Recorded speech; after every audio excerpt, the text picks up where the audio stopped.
Jade and Tabitha didn't find the children's bones. They found their own. And if that theory is correct, everything From has shown us across 4 seasons just became something far darker than any of us realized. The episode 10 promo runs barely 90 seconds. But inside those 90 seconds, hidden in plain sight, are the answers to questions this show has been sitting on since the pilot. Red lightning that has no business existing. Boyd standing in the hospital with someone else's blood on his shirt. Smiley walking through a building that should be impossible for him to enter. And Ethan, the kid who has survived everything, saying out loud that everyone is going to die. This isn't a season finale that ties things up neatly. This is a detonation. And by the end of this video, you will watch that promo again and see something completely different. Stay with me. The promo opens on red lightning. Not gray, not white, red. And the first question you need to answer before anything else makes sense is this. Why does the color matter? Because From doesn't use visual choices carelessly. Every color, every symbol, every atmospheric detail has been deliberate since season 1. The last time this town produced a storm this severe was the season 1 finale. Jim and Jade built the telephone tower. Boyd and Sarah got trapped in the woods. Tabitha was underground digging. That storm didn't arrive randomly. It arrived the exact moment someone pushed against the boundaries of what this place allows. The town responded. Physically, environmentally. What triggers a response that severe? Someone getting dangerously close to the truth. Which means the red lightning in this promo isn't weather. It's a warning signal from something that controls this place. Something that knows what's coming. Something that is for the first time in a very long time genuinely threatened. And here's the line playing over that red sky that most people heard but didn't process correctly. Every time we get close to the end, everything starts falling apart. Sofia, delivering that line to someone specific, someone cornered, someone she has already decided she's finished with. Last episode, Elgin. The promo doesn't confirm whether he survives, but Sofia's pattern is documented across 4 seasons. The philosophical speech always comes last. When the speech ends, so does the person listening. Keep that in the back of your mind. We're coming back to Sofia later, and what she's actually doing in this episode goes far deeper than one victim, Boyd and Randall standing inside the hospital. Stop right there. They were supposed to be at the bottle tree, pulling it up, creating an exit route for Jade and Tabitha from above. Why are they at the hospital instead? Look at Boyd's shirt. Blood, fresh. And it clearly isn't his, because he's moving without any sign of injury. A specific leak has been circulating that Smiley kills someone significant inside that hospital in episode 10. Someone on the medical side of the town. Someone viewers have seen consistently throughout this season. That blood on Boyd's shirt isn't from the bottle tree mission. Boyd already knows someone is dead, which means the timeline of episode 10 isn't what the promo sequence suggests. Events have already happened before we see them. The hospital scene isn't upcoming. It may already be behind Boyd when we first see him. Now, the bottle tree. The rescue plan was architecturally simple. Pull the bottle tree up from directly above the cave. Drop ropes. Jade and Tabitha climb out. Everyone walks away. Victor warned them. Repeatedly. Desperately. The trees move. They shift position. What appears to be above one location today maybe 30 feet away tomorrow. Boyd locked Victor in a chamber at the safe station because he wouldn't stop interfering. And now Boyd is standing in a hospital with someone else's blood on his shirt saying, "There is no plan B." What happens next? There is no plan B. That is the sound of a man who dismissed the only person with real knowledge of this town and just paid the price for it. The bottle tree moved. The ropes went down into empty ground. And Jade and Tabitha are still underground with monsters actively tearing through the only barrier between them and something that wants them dead. Now we get to the moment that should stop every From viewer cold. The promo shows the bones again. Close, detailed, unmistakably clear. And here is something nobody is saying loudly enough. Those bones are adult-sized. Children's skeletal remains look distinctly different from adult remains. The proportions, the density, the scale. What Jade and Tabitha pulled out of that cave does not match what children's bones look like. So ask the question the show wants you to ask. Whose bones are those? Here's the theory that I believe is correct. And I'm committing to it fully, not as a maybe, as the most logical conclusion the evidence supports. Those are Jade and Tabitha's bones. From a previous loop, think about what that means structurally. Victor has said it directly: things in this town repeat. People cycle through iterations of the same events without memory of previous versions. The same decisions, the same mistakes, the same deaths. Over and over across timelines that leave no trace except the occasional fractured memory that surfaces at the worst possible moment. Jade had a vision this season. He saw monsters burying him alive. In that exact cave system, he processed it as a warning about a possible future. What if it was a memory of an already completed past? What if Jade has walked into those tunnels before, in a previous version of these events, found those same bones, had that same moment of hope, and been buried there before he could act on it? And here is the detail that makes this theory devastating rather than just interesting.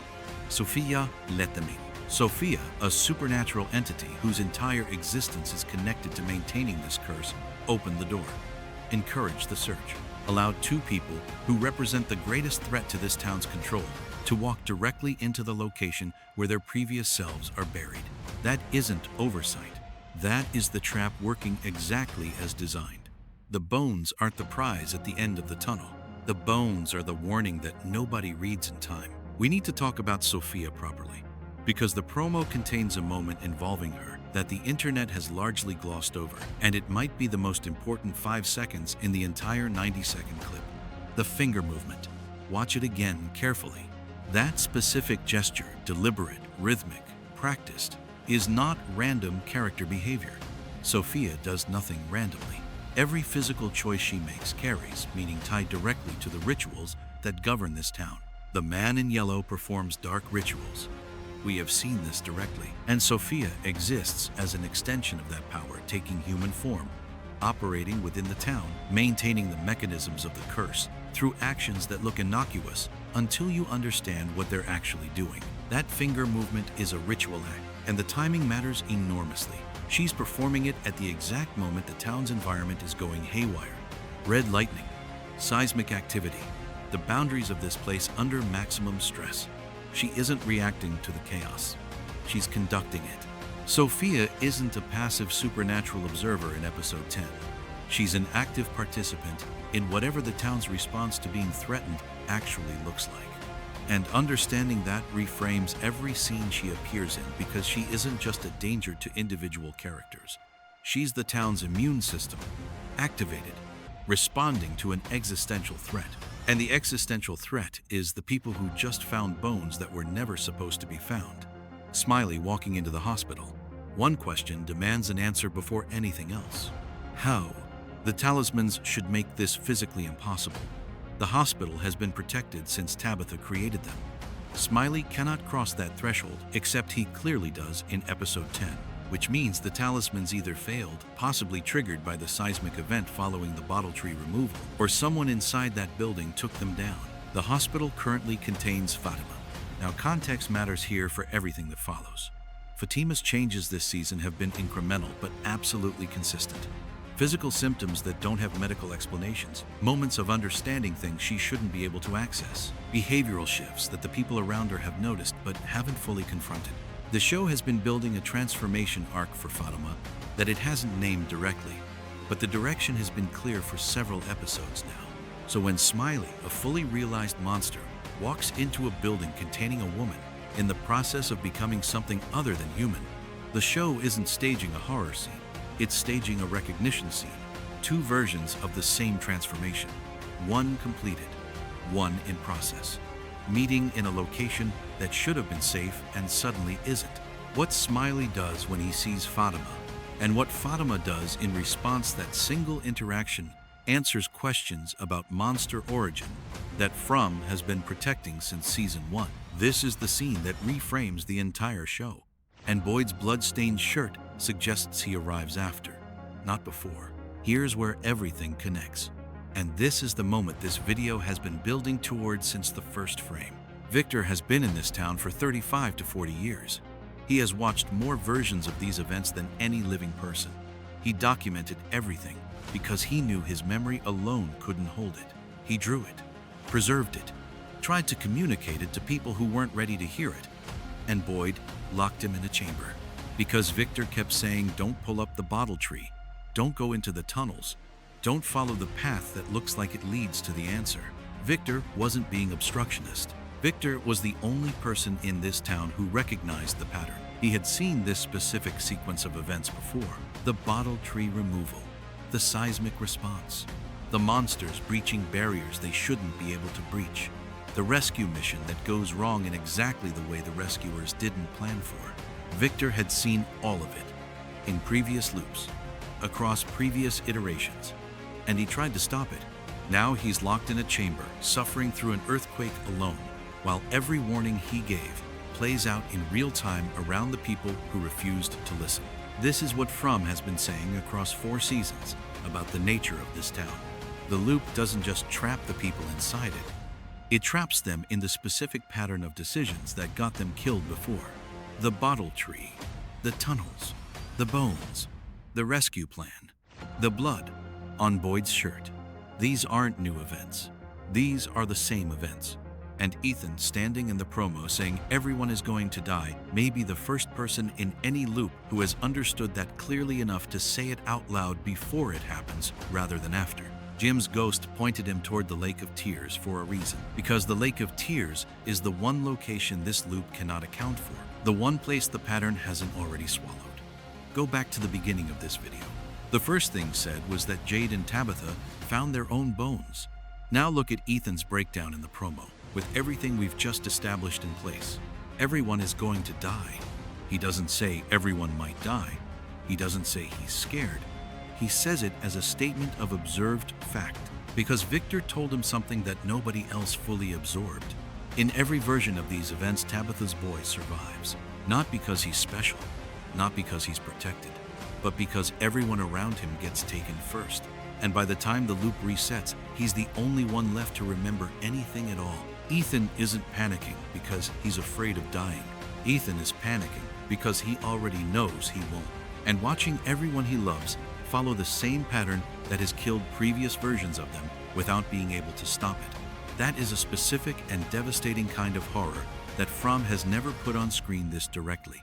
Before, Jim's kitchen ghost appearance, which the leak confirms returns in episode 10, isn't there for atmosphere. Jim is trying to give Ethan the one piece of information that breaks the loop before it completes again. Get to the Lake of Tears. Before the pattern finishes what it started.